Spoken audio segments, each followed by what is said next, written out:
Hey everyone, my name is Rooster, and welcome back to my Capellum. In today's video, it's all about the Vortex. It just became playable on the live servers as the new season has begun, and oh boy, is it powerful. It is the highest DPS 100 cost, the tankiest 100 cost, and it's got a lot of other traits that work in its favor. Very fast attack rate, hit scan, so no bullet travel speed, and that makes for a pretty scary combination. I in fact haven't really found a good counter to them yet. In this video I have two replays to showcase the different builds that you can use them with, and how anything you might throw at it can struggle a lot. In this game I decided to pick elite spec with sabers and crawlers, and I kind of wanted to try and play Vortex. However, my opponent Flower Fairy also had a similar idea, and he already played a little, or he had some tech points to spare, and so his tech bar was looking a lot better than mine. Now, I still ended up going for some Vortexes here, but you will see that I rapidly regret that decision, as all I had was range enhancement and electromagnetic twin, whereas Fairy already had that grid integration, allowing him to link his vortexes and get, the benefit of that attack boost, which seems to kind of be one of the main techs that you want to have on this unit.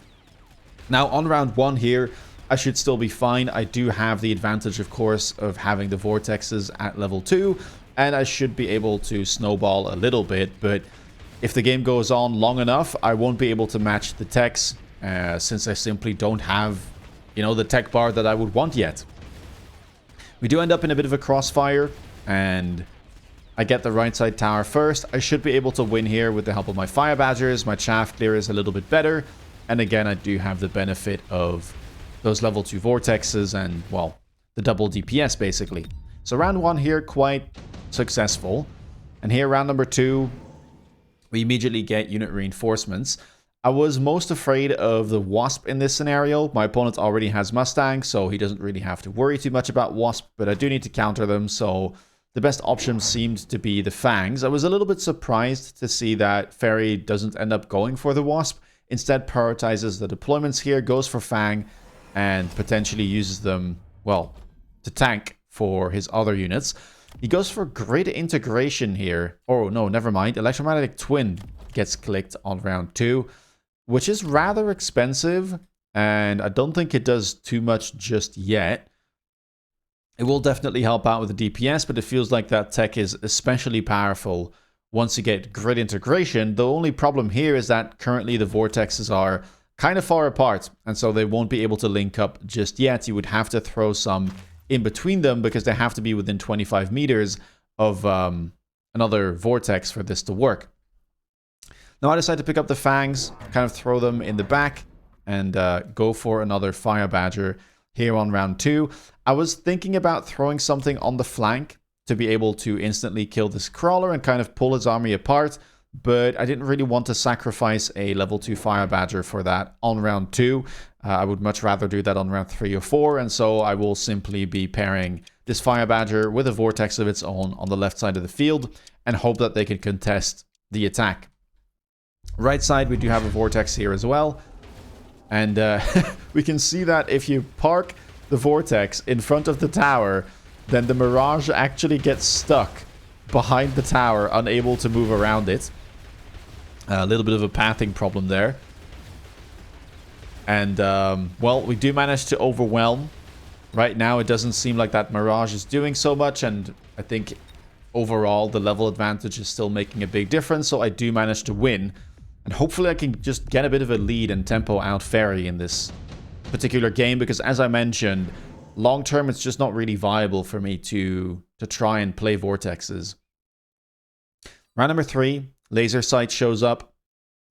Fairy decides to pick it, and Electromagnetic Impact here is also something you could think of. Improved Overlord isn't terrible, but on Elite is just not something that I consider playable. I won't have the money to, go for those, unlock them, get the double techs going.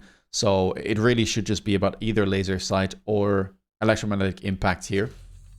And Fairy already up to range now as well on the Vortexes. Now, you could say something, I could have done was try and still play Vortex and just, you know, even though I have bad techs overall in the mirror, I could try and just leverage my level advantage. But because I have to buy all of my units at level 2, I just cannot match the amount of techs that Fairy can buy in this situation, right? I just cannot match the amount of Vortex deployments and, you know, let alone getting range enhancement and electromagnetic twin on round 3. That is simply not something that I can do. I decided to go for the EMP and now go for this pull. Laser sight went onto the Mustang. And I am going to buy at least one more Vortex here, but I think I probably should already at this point realize that this is not going to work out for me. And I have to change plans very soon. Now, of course, I did not know that range was going to get clicked this round on the Vortexes. I can see that now.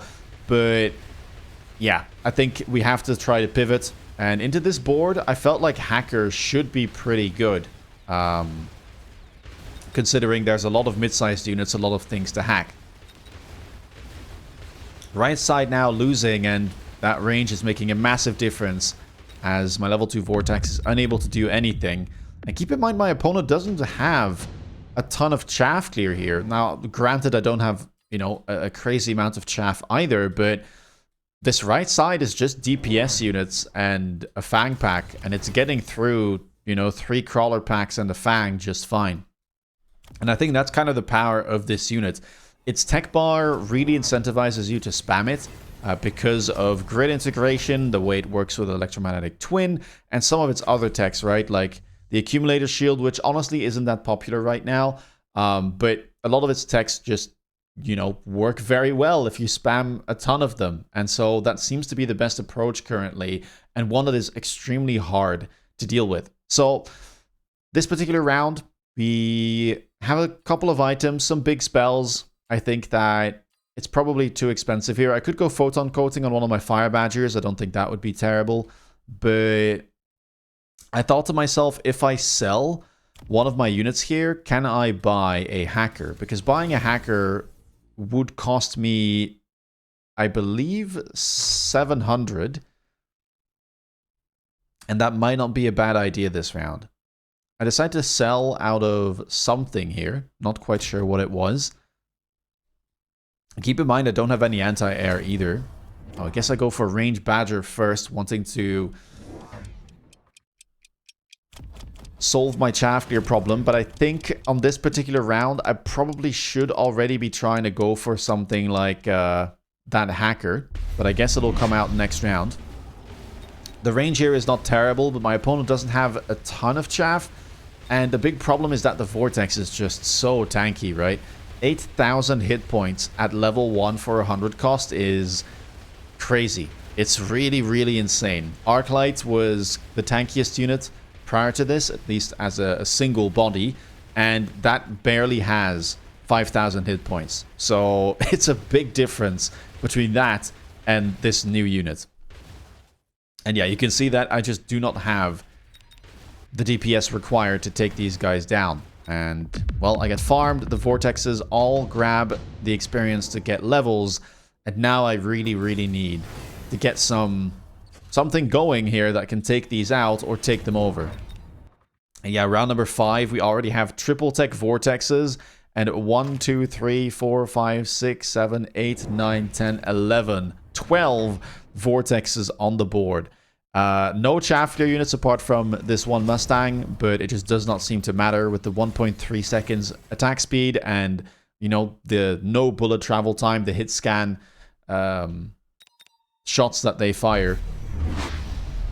And yeah, it's kind of crazy. I do go for double hacker with range on round 5.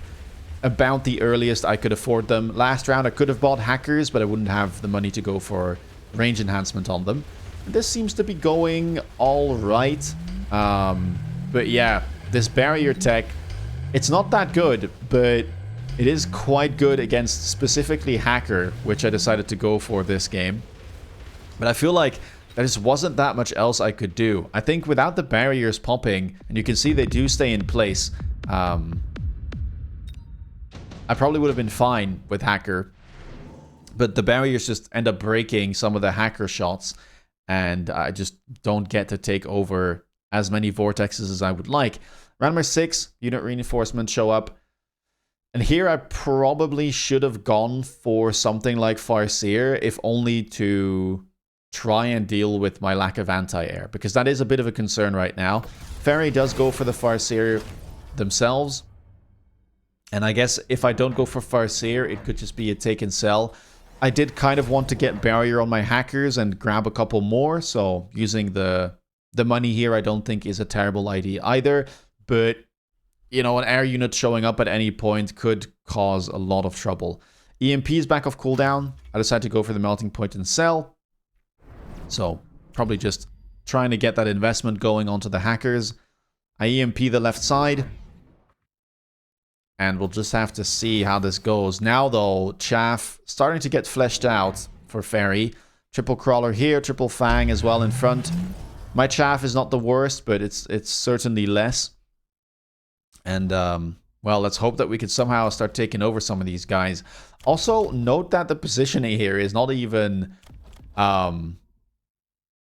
you know, necessarily optimal for grid integration. Of course, the Mirage that gets spawned will be part of the grid, so every single Vortex here, you know, will benefit from a little bit of damage boost, but if you would all link them, I mean, the DPS would go through the roof.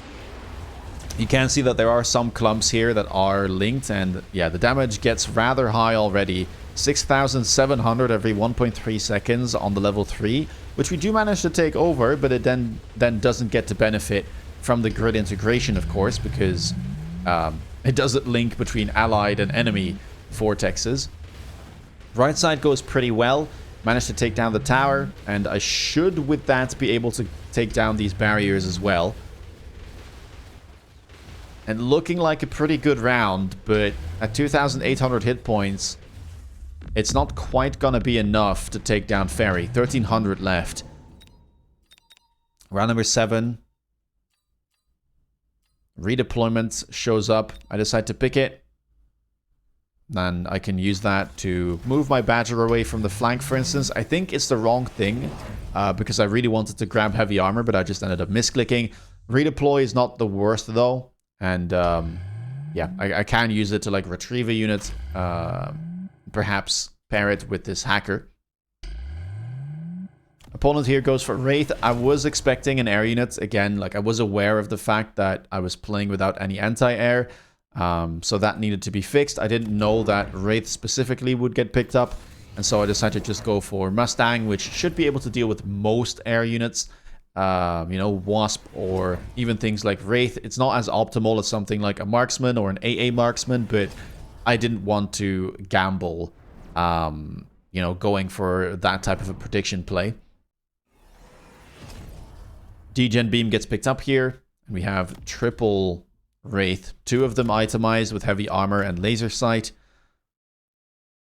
And a bunch of barriers now picked up, which are going to probably cause some trouble for me. My DPS not amazing, but I just have not had the deployments to be able to catch up, right? I think a big problem this game for me is that the vortexes, you know, I purchased are not going to be able to do anything. I just cannot mirror having the wrong techs, having to, you know, unlock those at the start of the new season.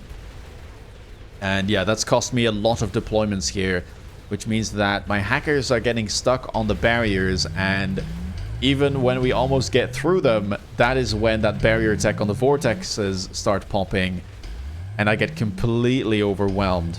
I am still healthy enough here, but at this point, I'm not sure there's much I can do to turn the tide, because that looks disastrous as I now go down to 1,200 hit points myself. Round number 8, we do get unit reinforcements, but anything on the ground here wouldn't necessarily work that well.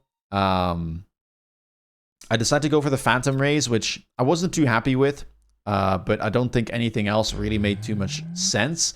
I sell one and I can use the others to kind of arrive late and hopefully attack the vortexes, but, you know, that's about it.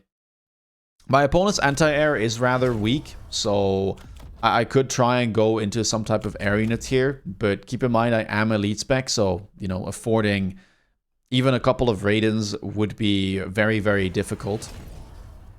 And on top of that, it doesn't necessarily help me that much on the ground, but perhaps it would have been the better option. And I'm kind of keen to try it out, I guess, on round number 8. I decided to go for AA Marksman just to try and kill the Wraith. The Wraith get ranged. And yeah, buying triple Marksman is basically going to be my entire round. Opponent sells out of their Farseer, which I didn't know, but it does kind of mean that buying a Raiden here could be a lot more appealing. And yeah, I mean, we'll just have to see how things go. I go double attack, double defense enhancement, because the Marksmen weren't that expensive. My Marksmen do end up locking onto the Wraith, so I will manage to get rid of that instantly. I also set the board on fire, but am I gonna be able to take over any of these dudes? Fairy now linked all of them. The DPS is through the roof, and it just takes a very long time to hack these vortexes, right? Hit points is one way to kind of soft counter hackers, because there's more hit points to get through, and I just don't manage to get things done here. The right side collapses. I do have one Phantom Ray pack left that's trying its very hardest, but with the Stormcallers alive and the Wraith still kicking, I think this is simply going to be game. And yeah, the vortexes just overwhelm, and I won't be alive for another round to try anything else. Very, very oppressive unit, as I mentioned before. Now, this was my very first game. Again, I had no tech points, so I just did not have the techs required to be able to match this. It would have been tough regardless because of, you know, how heavily Fairy decided to invest into these guys, how heavily it was teched early on. And yeah, it made me have to pivot. Now, we could try and go for a Raiden line, see if that works. Now, if I go Raiden, I just probably want to try and sell something. I could go for Stormcaller and sell that. Maybe put it over here. Perhaps retrieve that Badger from the flank so that this hacker has something to help it chaff clear. And then double Raiden would have to be the play, which does leave us with enough money to go for range. And, I mean, I guess we just see how this performs. We do have the advantage of the opponent not having a ton of air, but the ground presence is very, very scary at this point. These Raidens don't have enough damage to take down the vortexes with one shot. The level 1s would die, but yeah, it just looks like you get completely overwhelmed. And I feel like that is generally the problem that you tend to run into with these vortexes, is you would think that units like Raiden are good into them, but unless you're up in tempo, meaning that, you know, you have multiple early Raidens, the opponent doesn't have a ton of levels on the vortexes. Unless that is the case, these guys are just too tanky to take down. I mean, 32,000 hit points here on a couple of these guys. Raidens deal nowhere near that amount of damage per shot, and you kind of want them to one-shot their targets because there's so many of them, right? But yeah, 11,000 damage every 4.6 seconds. That takes a while, even to get through a level 3 Vortex. It's not even 2 shots, it's 3 shots, which is a long time. And yeah, that seems to be kind of the theme in general. They're very hard to kill, and because of their high attack speed and high attack, they just tend to overwhelm anything in front of them. Let's move on to a second game, which showcases a different use case of the Vortex. Here we are, game number 2, where Math is Might is our opponent. And he will be picking Elite Spec in this particular game.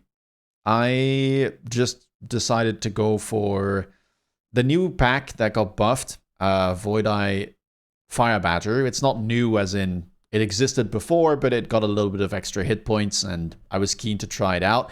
I think in this particular instance, Giant Spec with Sabers and Crawlers would likely be best, but I don't know what I'm up against. But if you are expecting to go up against this type of, well, Vortex-based boards, I think that Sabertooth is a nice opener, and having access to cheaper Giants or even Titans is very helpful because it just feels like that's what you need to do, right? Get really early Raidens or other giants, get really early Titans on round 4, you know, like a mountain or maybe even Spawn Factory, and try to tempo out your opponents. I have seen Vortexes beat Spawn Factory, by the way. It does go that crazy when fully teched, so nothing's truly safe, but that's probably kind of the best matchup that you can get.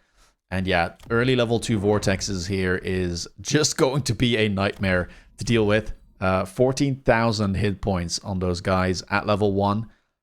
And not even mentioning, right, the amount of damage they deal. 2-shotting Fire Badgers. Yeah. I do have the Void Eyes to help me out, but getting through Spiders and 2 Vortexes is probably a bit too tall of a task. I think Void Eye Carry is a thing that you could try as well, although I was still running a bit of an in-between tech bar here with both range and charge shot, but no aerial, and kind of double dipping between the tank techs with the EMP armor, as well as some carry techs. And I think that the best thing that you could try to play is something like aerial Void Eyes with charge shot, or you could try and remain on the ground fully and, well, play something like suppression shot. Round number 2, Mustang here shows up. On the same round, Wasp is offered as well, so it probably is the best option to go for. Math is Might does take it. More Vortexes get picked up, and you can probably see a bit of a trend here as to, well, generally speaking, what you want to do when you play this unit. You just want to spam it, because that's the best way to, yeah, utilize their stats and utilize the text that they have. I do have the missiles available here. I could have tried to predict where that Mustang is, but it's probably just better to go for something like a Fang and not risk anything. I do take my time, but... oh, I end up going for the Wasp after all. Interesting. I guess I didn't want to play Mustang because it would likely get stuck, but I do think I probably should have gone for Mustang. I guess the idea here is that if I can kill the Wasp, then... or if I can kill the Mustang, then the Wasp is going to be a bit more useful. And it certainly is the higher DPS unit here early on, which would help because, yeah, a big problem for me is that I now have to deal with 1, 2, 3, 4 very tanky units, and the Tarantulas are basically just as tanky. So yeah, 6 of those 14, 15,000 HP units, it's going to be very, very rough to deal with. The missile will help out a little bit. Hopefully the Wasp can also kill some stuff, but I mean, just look at how fast that thing is shooting, right? And it's helping out with the chaff clear too, which was showcased a little bit in that first game as well. And I just get completely rolled in a headbutt, which, yeah, not looking good here. Tons of hit points lost, and that's without any techs. Round number 3. Nothing too interesting here.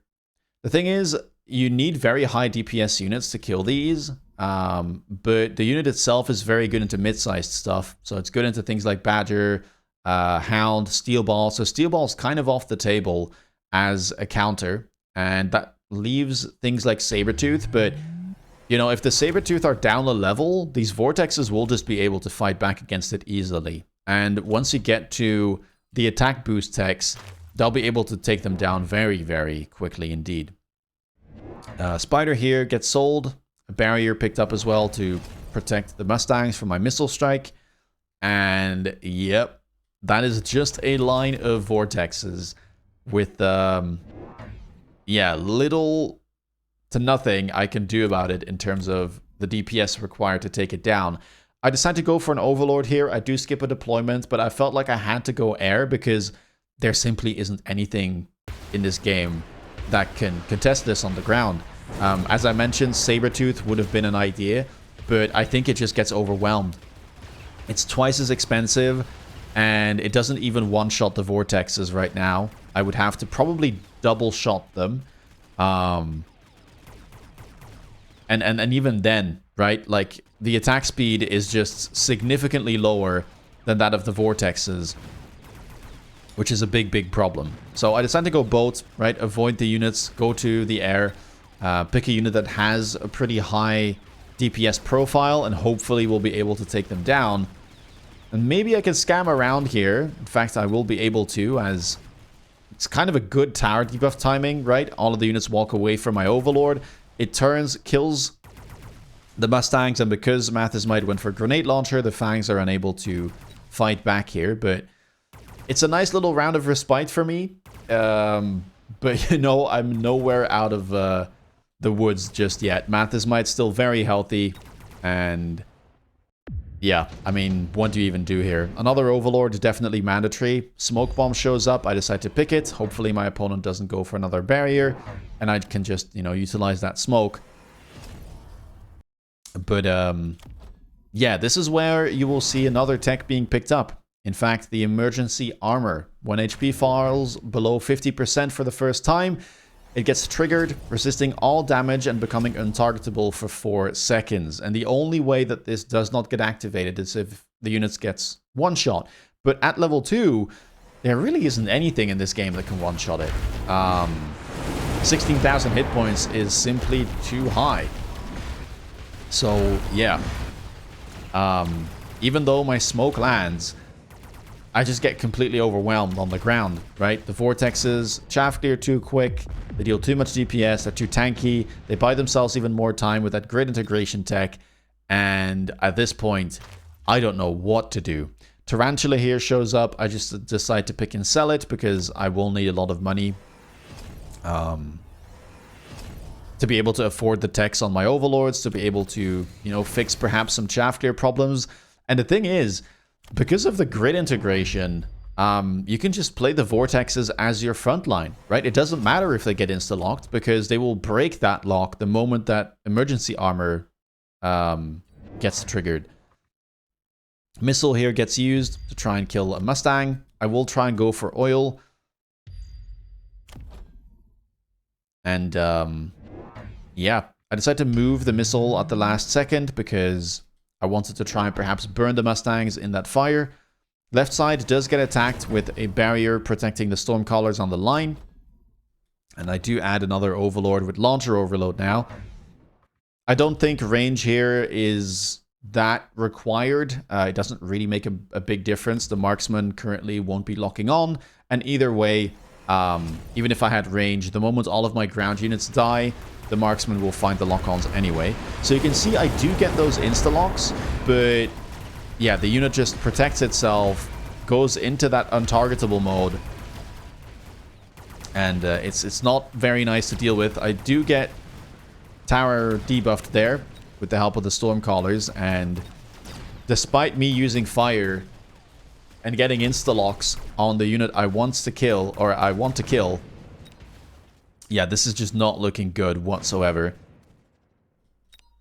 The Wasps are still alive, so I will be able to win the round, but again, it's a very, very marginal win, and I need bigger victories than this to be able to meaningfully threaten, you know, Mathis' might in the position he's currently in. But at this stage, I really didn't like my odds. Yeah, the Vortexes just seem completely unkillable. I'm playing boats into AA Marksman and Mustang. We get an improved firepower control system here. Orbital Bombardment is what I go for. I feel like I need to, you know, take every spell that is offered to me to try and, you know, perhaps make a bit of a difference. I go for Loose Formation Crawlers, which isn't ideal against Mustang, but it is very good against stuff like Grenade Launcher Fang. So that's why I decided to pick it. It's also pretty cheap after the buffs.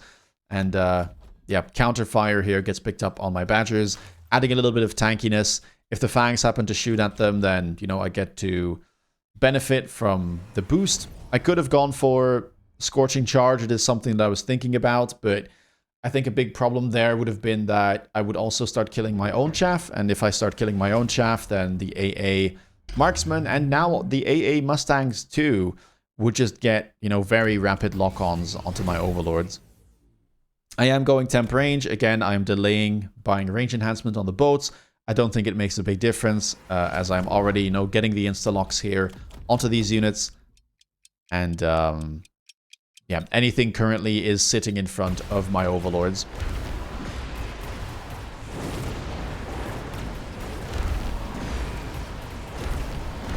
You can see the Marksmen aren't locking on. The only time they start locking on is when my front line dies. The right side here is going all right.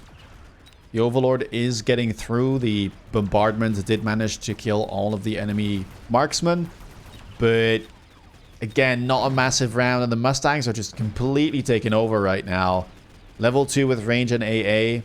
And not even my counterfire Badgers are going to be able to fight back against that. Yeah.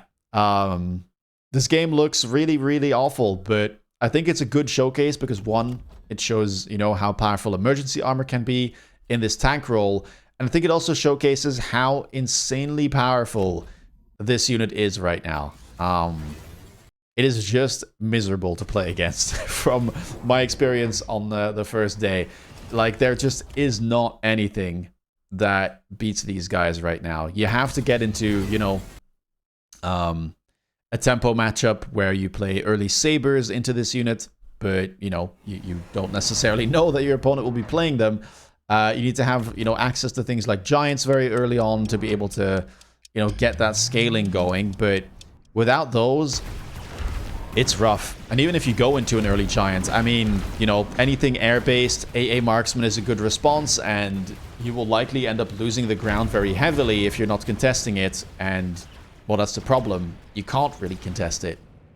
Which leaves something like Titan, but having to buy a Titan into a 100 cost unit does not feel great. And, you know, the earliest you might be able to get it realistically is something like around 4.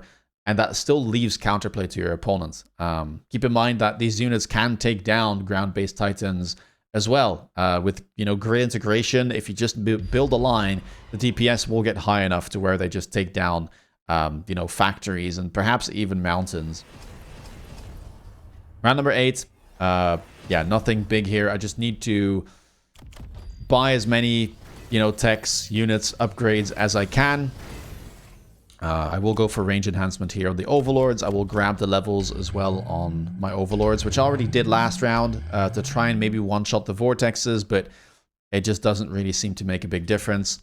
Heavy armor on the Fire Badger here on the flank. That Vortex is just hugging it. Yeah, the smoke is back. Hopefully it lands, but I don't think the marksman will walk up that far. Try to missile this one Mustang, which looks like I will be able to do. But I don't know how I'm getting through 4,500 hit points here. Left side, I did try to go for a bit of a tower debuff last round. Mustang gets added. And yeah, at this point, there's just very little you can do, right? There's no ground-based tanks I can buy that would survive against Vortexes for very long. And yeah, I can't go Wasp because of the Mustang. I'm basically locked out of options here, so I decided to just go for more Overlords, hope that that makes a difference. And let's see, right? How much can I really do? Overlord here gets locked onto immediately. I guess they should have been further back, but I don't think it makes a massive difference. The smoke does land, but yeah, the Mustangs in the back are just going to be too much of a problem. And that is an 8-rounder where it didn't really feel like I was ever in control of the game at all. I did know that what I was going to be facing. But yeah, I don't know what you do here. You could try and go Hacker, of course, but Hacker doesn't even seem to work very well. These units, because they hit scan, kill anything that gets hacked very rapidly, and because their HP is so high, it honestly takes a while to hack even one of them, and often you will just be facing, you know, 10 Vortexes, if not more, all stacked one on top of the other. I do expect this unit to get nerfed very soon, because, yeah, it's out of control, but if you want to get, you know, some free MMR, do try it out for yourself. Just go all in, right? Limit test. Try to buy as many as you possibly can. And yeah, these are a couple of different ways that you can play them, right?